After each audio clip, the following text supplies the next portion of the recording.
Hello, എല്ലാവർക്കും ഒരു നല്ലൊരു ദിവസം ഉണ്ടാവട്ടെ. അപ്പോൾ ഇന്നിപ്പോൾ അല്ലേ ഞാൻ ഒരു പുട്ടുണ്ടാക്കാമെന്ന് വിചാരിച്ച്. പുട്ടും കടലക്കറിയും ഇതൊക്കെ എല്ലാവരും കാണിക്കണത് തന്നെയാണ്. എങ്കിലും ഞാൻ ഡെയിലി റുട്ടീനല്ലേ ഇതിങ്ങനെ കാണിച്ചു പോയിക്കൊണ്ടിരിക്കുകയാണ്. അപ്പോൾ പുട്ടുണ്ടാക്കാനായിട്ട് പുട്ട് കുട മടപ്പത്ത് വെച്ചിട്ടുണ്ട്. ഇനിയിപ്പോൾ ഞാൻ പുട്ട് നനക്കാൻ പോവുകയാണ്. അപ്പോൾ ഈ കണ്ടോ പൊടി കണ്ടോ, ഇതെന്ന് വെച്ചിട്ടുണ്ടെങ്കിൽ നിറവറയുടെ പൊടിയാണ്. അപ്പോൾ ഇത് നമ്മൾ ഒരു ഗ്ലാസ് പൊടിക്ക് ഒരു ഗ്ലാസ് വെള്ളം ഒഴിച്ചിട്ട് നമ്മൾ വെച്ചേക്കണം. ഒരു 10-15 മിനിറ്റ് വെക്കുമ്പോഴത്തേക്കും അതിങ്ങനെ കുതിർന്ന് നല്ല കറക്റ്റായിട്ട് വരും. അത് നല്ല പഞ്ഞു പോലെ ഇരിക്കും നേരം. എന്നിട്ട് അത് കാര്യം നമുക്ക് കണക്കകത്ത് കോരി നിറച്ച് പുട്ട് ചൂടാൻ കേട്ടോ. അപ്പോൾ അതിൻ്റെ എല്ലാം കഴിഞ്ഞിരിക്കുകയാണ്. അപ്പോൾ ഞാനിതൊന്നും ആദ്യമൊന്നും കാണിക്കാമെന്ന് വെച്ചിട്ടുണ്ടെങ്കിൽ വെറുതെ ഇതിനെല്ലാം ആക്കിയത് കൊണ്ടുപോകണമെന്ന് ഓർത്തിട്ടാണ് ഞാൻ കാണിക്കാതിരുന്നത്. അപ്പോൾ പുട്ടിനകത്ത് ഞാൻ പൊടി നിറക്കുവാണേ.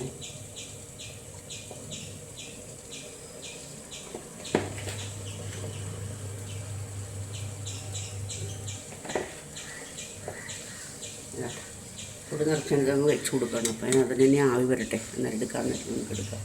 ഇതിൽ കടലക്കറി വെക്കണം. അപ്പോൾ അതിൻ്റെ ഞാൻ കാണിക്കാം എങ്ങനെയാണെന്നുള്ളത്. പുട്ട് അവിടെ ഇരുന്ന് വേവുമ്പോഴത്തേക്കും നമുക്ക് കടലക്കറി ഉണ്ടാക്കാം കേട്ടോ. തീ കത്തിച്ചു കൊടുക്കട്ടെ.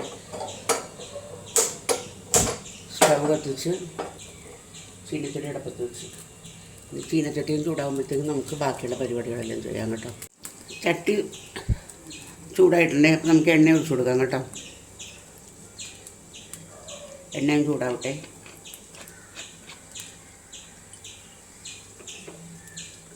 എണ്ണ ചൂടാകുമ്പോൾ നമുക്ക് ബാക്കിയുള്ള എല്ലാം ഇട്ട് കൊടുക്കാം. എണ്ണ ചൂടായിട്ടുണ്ടെങ്കിൽ നമുക്ക് വേണ്ട കടുക് ഇട്ട് കൊടുക്കാം കേട്ടോ.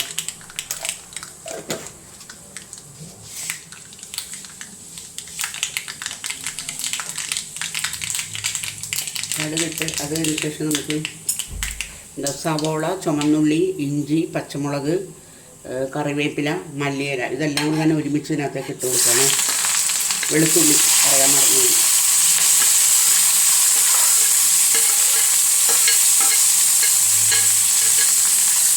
സാധനങ്ങൾ അതിനകത്തിട്ട് നന്നായിട്ട് നമുക്ക് ഇളക്കി കൊടുക്കാം.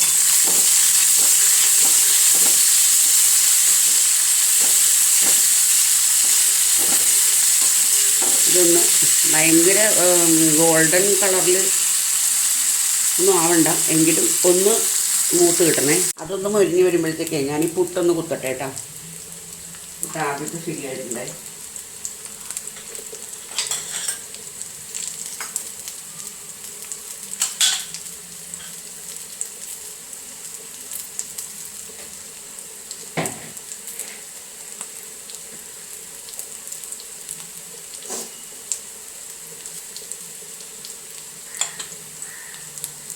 ഇതെല്ലാം നന്നായിട്ട് മുരിഞ്ഞിട്ടുണ്ട്. അപ്പോൾ നമുക്ക് ഇതിനകത്തേക്ക് മസാലക്കൂട്ട് ഇട്ടെടുക്കാം. എന്തൊക്കെയാണെന്നറിയാമോ ഇതിനകത്ത് ഞാൻ ഇതധികം ലാഗം ഉണ്ടെന്ന് വിചാരിച്ചിട്ട് എല്ലാം ഇപ്പോൾ എടുത്ത് വെച്ചതാണ്. ഇതിനകത്ത് മഞ്ഞൾപ്പൊടി, മല്ലിപ്പൊടി, മുളക് പൊടി, കുരുമുളക് പൊടി, ഗരം മസാല, പെരുംജീരകം, ഇത്ര സാധനങ്ങളുണ്ട്. അതെല്ലാം കൂടി ഞാൻ കലക്കി വെച്ചിരിക്കുകയാണ്. അപ്പോൾ നമുക്കത് അതിനകത്ത് ഒഴിച്ച് കൊടുക്കാം. പെരുംജീരകത്തിൻ്റെ പൊടി ഇതിനകത്ത് ഇട്ടില്ലെന്നാണ് തോന്നണം.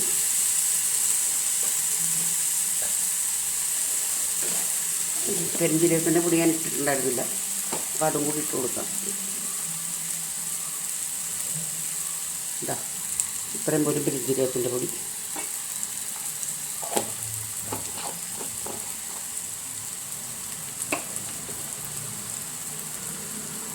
അതും കൂടി ഇട്ട് കൊടുത്ത് നന്നായിട്ടത് ഇളക്കുക.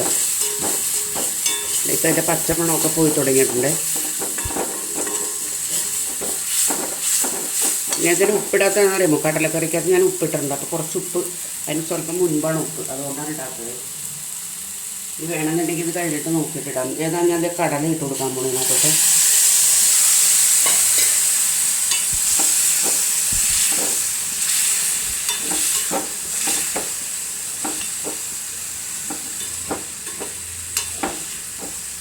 ചാറ് വേണമെന്നുണ്ടെങ്കിൽ നമുക്ക് കുറച്ച് തേങ്ങാപ്പാൽ ഒഴിക്കുക, അല്ലെങ്കിൽ തേങ്ങ അരച്ച് ആദ്യമേ തന്നെ അരപ്പ് വാട്ടിയില്ലേ, ആ സമയത്ത് തേങ്ങ അരച്ചിട്ട് അത് വാട്ടണം അരപ്പിൻ്റെ കൂട്ടത്തിൽ. ഇപ്പം ഞാൻ തേങ്ങാപ്പാലും തേങ്ങയൊന്നും അരച്ചിട്ടില്ല, വെറുതെ കടല മാത്രമാണ്. ഉപ്പ് നോക്കിക്കട്ടെ.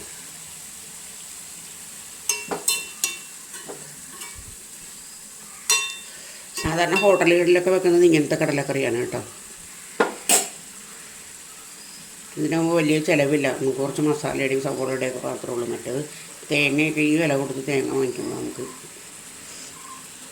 ഇല്ല, ആണുങ്ങളാരും ഇല്ലാത്ത വീടല്ലേ, അപ്പോൾ പിന്നെ ഇതൊക്കെ മതി, ഇതൊക്കെ തന്നെ ധാരാളം. ആരെങ്കിലും ഉണ്ടെങ്കിലല്ലേ നമുക്ക് എന്തെങ്കിലുമൊക്കെ ചെയ്യാൻ തോന്നുള്ളൂ. ഇതിപ്പോൾ എപ്പോഴും പറയുന്ന പോലെ തന്നെ പറയുകയാണ്, എൻ്റെ വീഡിയോ കൊണ്ട് ഇഷ്ടപ്പെടുകയാണെന്നുണ്ടെങ്കിൽ ലൈക്ക് ചെയ്യണം, കമൻറ്റ് ചെയ്യണം, സബ്സ്ക്രൈബ് ചെയ്യണം കേട്ടോ. അപ്പോൾ ഇപ്പോൾ രാവിലത്തെ ബ്രേക്ക്ഫാസ്റ്റിൻ്റെ പണിയെല്ലാം കഴിഞ്ഞു. ഞാനിത് നിർത്തുവാണേ.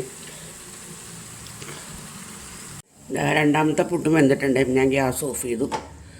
ഇനി അത് എടുക്കുകയാണ് ഇതിനകത്ത് നിന്ന്. എടുത്തത് പാത്രത്തിനകത്തേക്ക് ആക്കണം.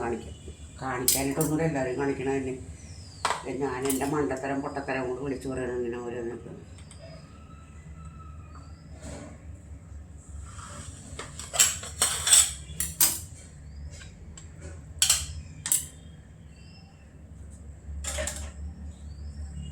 കണ്ടോ, ഇതിൻ്റെ എല്ലാ പണിയും കഴിഞ്ഞ് ഇനി ഇതും കൂടി കഴുകാനായിട്ടുള്ളൂ.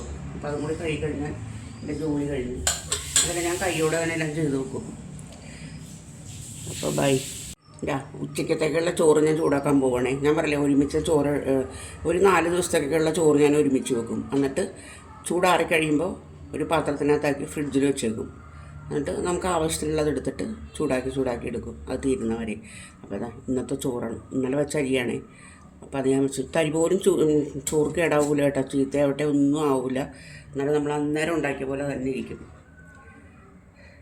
നമുക്ക് ഗ്യാസും എളുപ്പമാണ്, പണിയും കുറഞ്ഞിരിക്കും.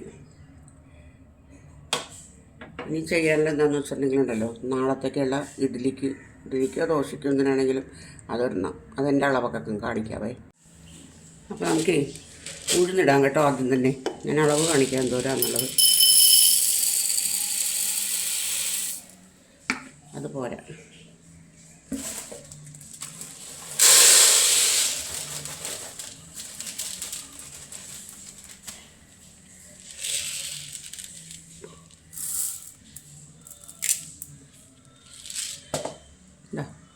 കണ്ടോ. ഇതിനകത്ത് 1/2 ഗ്ലാസ്, 3/4 ഗ്ലാസ് ഇല്ല, 1/2 ഗ്ലാസും കുറച്ചും കൂടെ ഉഴുന്ന്.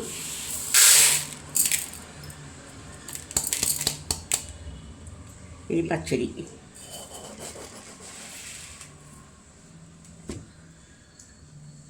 ഇതാ കണ്ടില്ലേ, ആ സെയിം ഗ്ലാസ്സിന് തന്നെ 1 ഗ്ലാസ് എടുത്ത് കുറച്ചുകൂടെ